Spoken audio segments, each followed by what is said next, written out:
Assalamualaikum dear students, I hope you all are fine. Unit number 18, verb forms infinitives. एक sentence में infinitives वो form of verbs होती हैं जो कि फर्स्ट फॉर्म ऑफ वर्ब्स हों। 3 फॉर्म ऑफ वर्ब्स हैं टोटल अपेंडिक्स में, जैसा कि हम देख सकते हैं हमारे अपेंडिक्स नंबर 3 में आप लोगों को फॉर्म ऑफ वर्ब्स दी हुई हैं। ठीक, ये और ये 3 फॉर्म ऑफ वर्ब्स हैं। First form of verb, second, third, present, past और पास्ट पार्टिसिपल। प्रेजेंट, पास्ट और पास्ट पार्टिसिपल। जो प्रेजेंट फॉर्म ऑफ वर्ब्स होती हैं इनको infinitives most of the time कहा जाता है। Base verbs. The lady wants to send an email. He went to Malaysia to visit his friend. वो ख़ातून जो हैं वो ईमेल भेजना चाहती हैं, वो अपने दोस्त को मिलने मलेशिया गया था।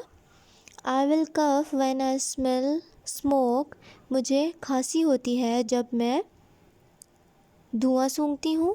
आई heard something drop on the floor.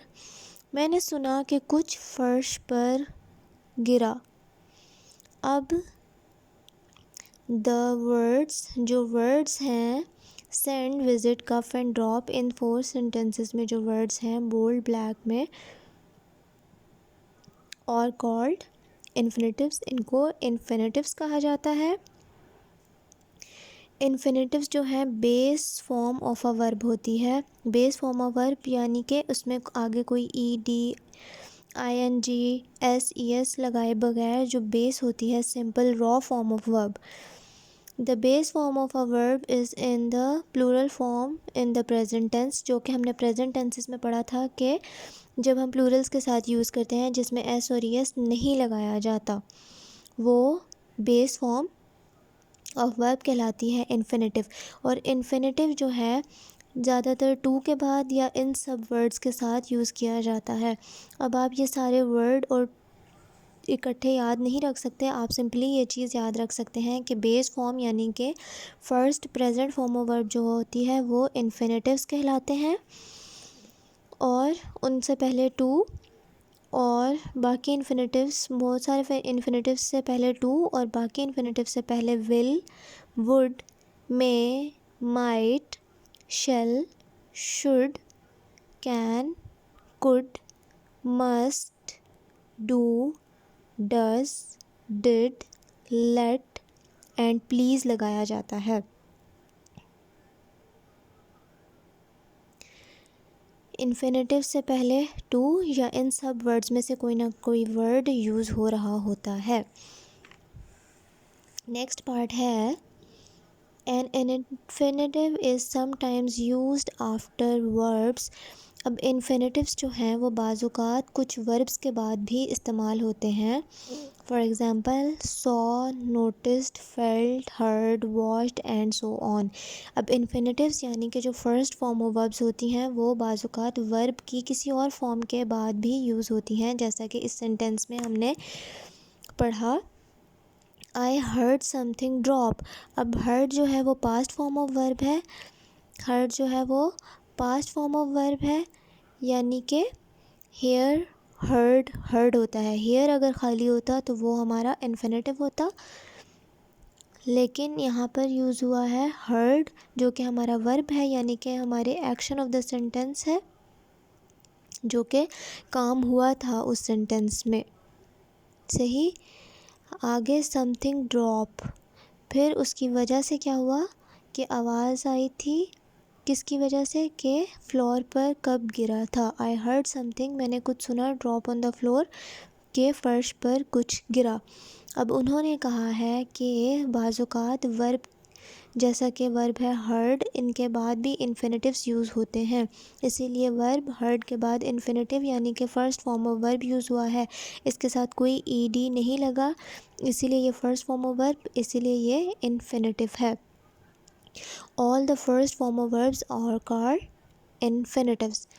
Next आपको बहुत सारी एग्जांपल्स दी हुई हैं जिनके थ्रू आपको आसानी होगी।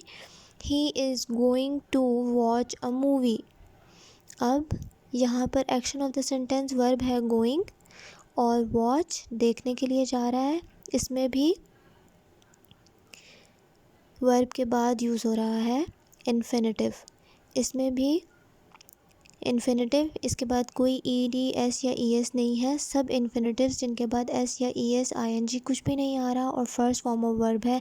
फॉर एग्जांपल कुछ फॉर्म ऑफ वर्ब्स में एंड में ई डी या एस ई एस नहीं आता। फॉर्म ऑफ वर्ब्स में हम फॉर एग्जांपल कैच की सेकंड और थर्ड यानी कि पास्ट और पास्ट पार्टिसिपल होता है कॉट कॉट, तो वो भी इन्फिनेटिव्स नहीं होंगे, सब इन्फिनेटिव्स बेस वर्ब होती है, फर्स्ट फॉर्म ऑफ वर्ब यानी कि प्रेजेंट वर्ब। अब एक्सरसाइजेस बहुत ही इजी एक्सरसाइजेस है, इनकी आप लोगों ने क्या करना है, आपने सिंपली अंडरलाइन करना है। You only have to underline the infinitives.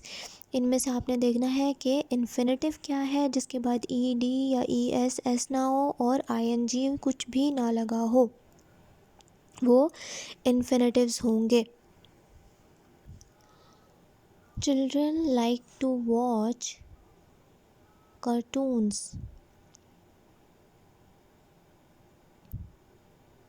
अब इसमें आप लोगों ने सर्च करना है कि क्या इन्फिनेटिव है। उन्होंने कहा था, वर्ड्स आपको दिए हुए थे कि आफ्टर टू यूज़ होते हैं। अब यहाँ पर टू के बाद क्या आ रहा है, watch. Kelvin is trying hard to master, to के बाद मास्टर आ रहा है, underline the master because it is an infinitive. I want to grow, to के बाद ग्रो। बहुत ही इजी एक्सरसाइज है, आप कोशिश करोगे आप इजीली इस एक्सरसाइज को कर सकते हो। बाकी वर्ड्स आपको दिए हुए, आप इसमें से हेल्प ले सकते हो कि कौन जोन से भी वर्ड इन सब वर्ड्स के साथ आ रहे हैं वो इन्फिनेटिव्स हैं।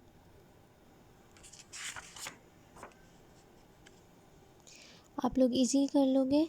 अब एक्सरसाइज 40 जो है, इसमें आप लोगों ने सिंपली वर्ड्स आपको दिए हुए हैं, इन्फिनेटिव्स जो आपको दिए हुए हैं वो आपने अकॉर्डिंग टू द सेंटेंस जो आपको लगता है सेंटेंस में ज़्यादा बेहतर है लगाना, वो आपने ईच ब्लैंक में पुट करना है और एक वर्ड को एक ही दफ़ा यूज़ करना है। You have to do exercise 39 and 40 for homework. Meet you in the next meeting. Till then complete your notebooks, take care of yourselves. Allah Hafiz.